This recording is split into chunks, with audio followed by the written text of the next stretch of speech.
Amado ouvinte do programa Oração da Manhã, Salve Maria Imaculada. Hoje, 31 de maio, celebramos Nossa Senhora.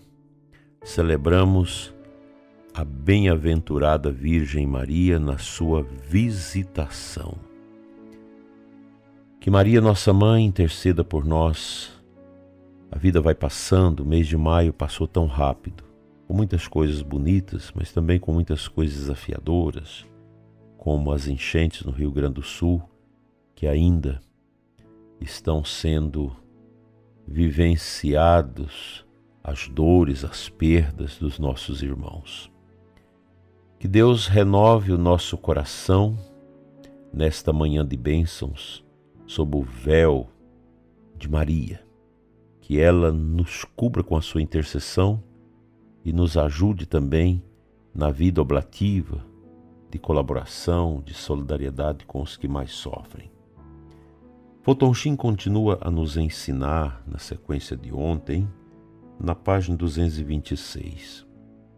Mas por que olhar para a natureza e seus ensinamentos como exemplos de sacramentos?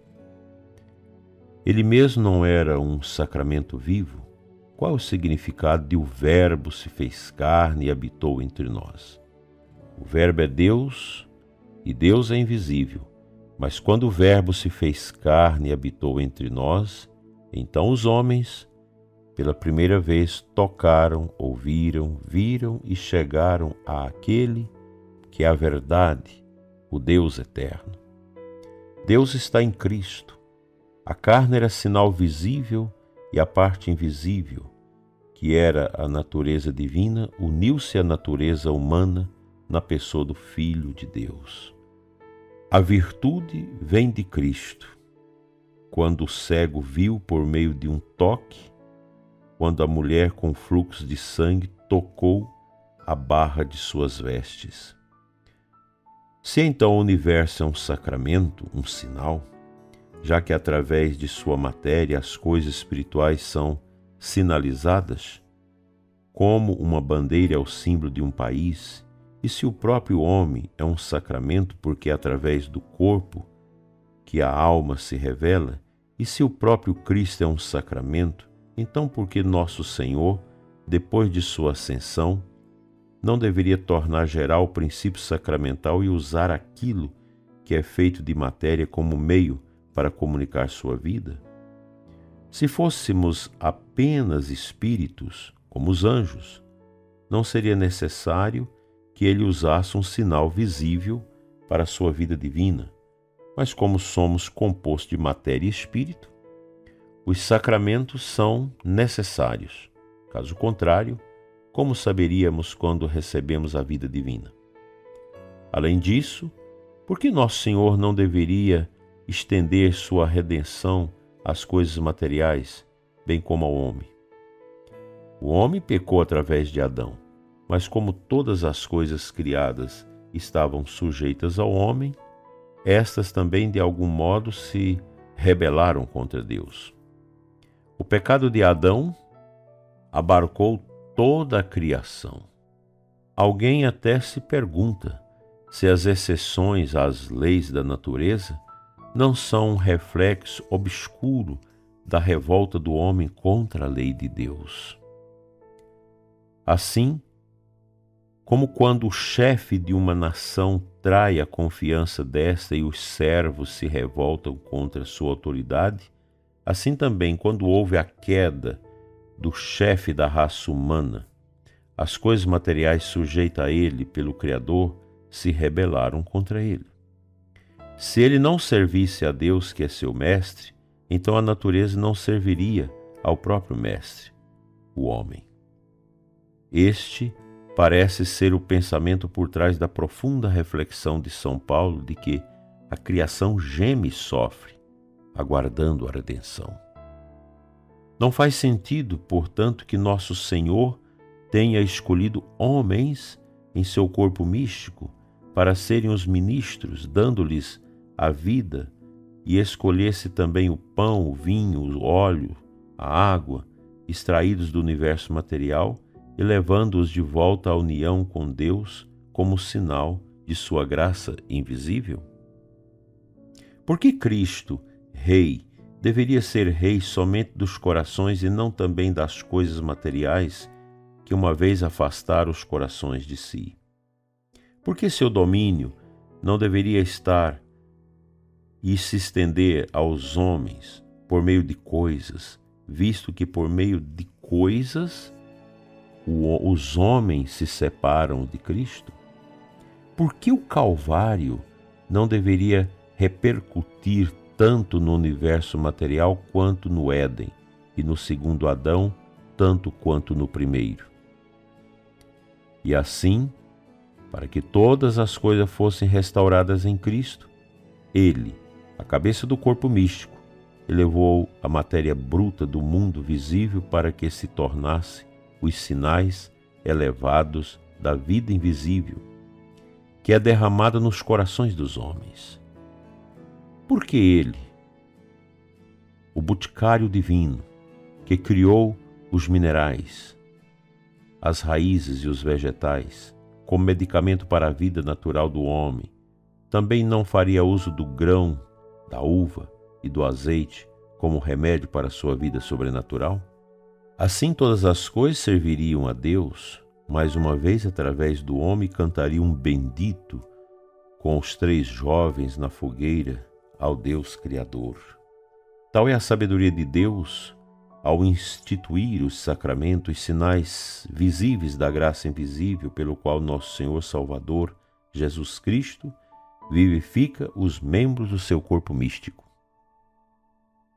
Fulton Sheen, nesse texto, ele faz com que nós possamos olhar para a natureza criada, a natureza visível que Deus nos deu, pois é esta natureza visível que permite que nós possamos relacionarmos também com a realidade invisível, espiritual, que é a natureza divina.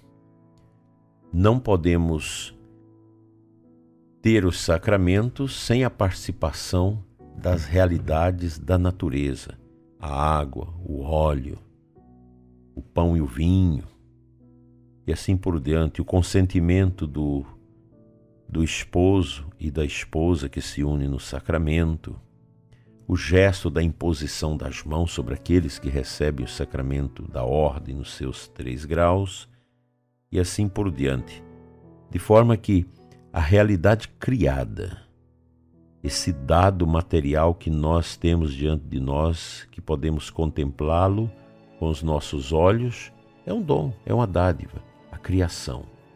Deus criou tudo por amor, e tudo que Deus fez é real, é verdadeiro, tem um sentido. E a natureza nos dá, com generosidade, esses elementos que permitem o corpo místico de Cristo viver e celebrar o mistério que fortalece, que unta, que dá nobreza à sua missão através dos seus filhos neste mundo. A Igreja é santa, a Igreja é o mistério, a Igreja é o corpo místico de Cristo. E este corpo, que se expressa através dos seus filhos nele, ingressados pelo batismo, necessita dos elementos visíveis da natureza para viabilizar os canais da graça que todos nós, como católicos, não podemos prescindirmos deles, que são os sacramentos. Os sacramentos são sinais sensíveis da graça de Deus em nós, e a natureza corrobora com essa graça, nos oferecendo os elementos naturais para que seja vinculada ou veiculada essa graça através da liturgia dos sacramentos.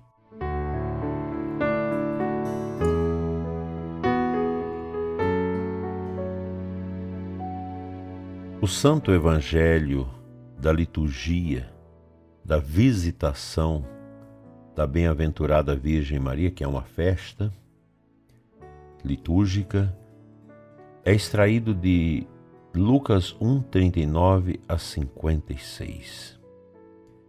No início diz assim: naqueles dias, Maria partiu para a região montanhosa, dirigindo-se apressadamente a uma cidade da Judéia. Entrou na casa de Zacarias e cumprimentou Isabel. Esse texto muito conhecido por nós revela a dimensão oblativa do coração da Santíssima Virgem, de ir socorrer sua prima Santa Isabel, grávida de João Batista e que passava dificuldades. Eu imagino quantas visitas Nossa Senhora fez às pessoas carentes e necessitadas. Claro que a Sagrada Escritura relata poucas coisas de Nossa Senhora, também de Jesus. A própria Bíblia diz que muitas e muitas e muitas coisas não estão relacionadas na Sagrada Escritura, nos Evangelhos. Também da vida de Nossa Senhora, imagine, precisava um livro muito grosso para retratar todas as atitudes da Santíssima Virgem, a sua intimidade com Deus, a sua visita à sinagoga, as suas atividades de caridade para com os que sofrem, certamente eram sobejas. Havia muitas dessas práticas de Nossa Senhora na sua comunidade. Assim, dileto e amado ouvinte, necessitamos coerentemente compreender que a nossa vida, ela é uma vida na graça. Os sacramentos querem expressar isso e amanhã a gente vai continuar com esse tema aqui no livro do Bispo Fulton Sheen. Os sacramentos são esses canais que permitem que os nossos sentidos possam contemplar realidades materiais da natureza que escondem a vitalidade das realidades sobrenaturais, que nós só podemos alcançá-las com o dom da fé. É preciso crer para que você entenda o que é o mistério da Igreja, o mistério do corpo místico de Cristo, que transcende as condições da nossa compreensão. A Igreja não é uma coisa simples, ela é mistério. Ela está profundamente e intimamente ligada a esse mistério de Cristo, porque Cristo é a Igreja, ele se estampa para nós através do seu corpo místico, que é possível ser visualizado pelos nossos templos, pelas nossas estruturas materiais de evangelização e, sobremaneira, pelas pessoas que, batizadas, se tornam filhos da Igreja. E nós podemos ver, contemplar as pessoas, e aquelas pessoas que guardam na potencialidade de suas almas a grandeza dos sacramentos, é claro que a gente facilmente vislumbra a sua presença, a presença delas neste mundo. Que Deus nos ajude a compreender aquilo que é tão difícil de compreender, a vida espiritual.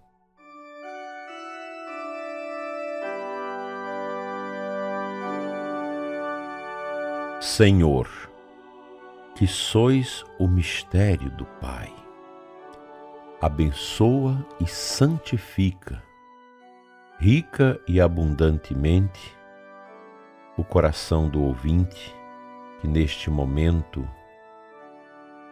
ora conosco nesta manhã da visitação de Nossa Senhora. Dai-nos a graça de viver cada vez mais o empenho missionário, o empenho da caridade e o empenho pela ajuda aos que sofrem.